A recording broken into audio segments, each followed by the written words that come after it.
Ce voyage vers une mort que je m'étais moi-même assigné par jeu et jeu de mots, ce séjour dans l'Achéron, j'espère en avoir fait la chronique sans trop de lourdeur. Ce qui est vrai. Et depuis mon retour à Paris, à 2 reprises, la mort m'a rappelé, j'avais seulement feint de l'oublier, qu'elle était la Caire d'Homère, la Noire, avec qui on ne plaisante pas.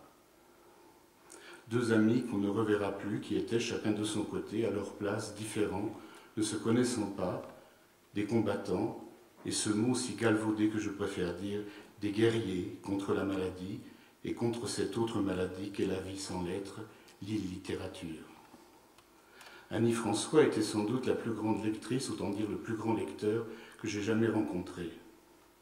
Presque autant de livres lus chaque semaine que de paquets de Gauloises, et ce n'était pas peu dire.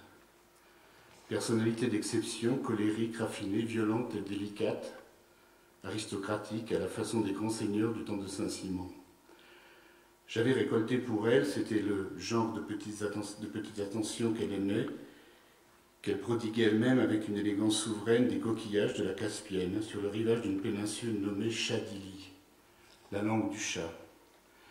Elle est morte le jour où je les lui ai envoyés.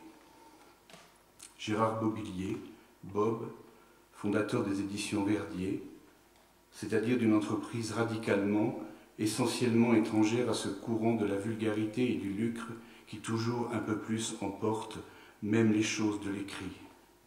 Paysan et philosophe, rocailleux, lumineux, généreux, absolument intolérant à la sottise, féroce, d'une ironie qui n'était pas comme souvent la bonne manière de la futilité, mais le rire d'une intelligence profonde. Homme de l'esprit, mais homme de la matière aussi, aimant la chair et le vin, et tout ce qui est beau.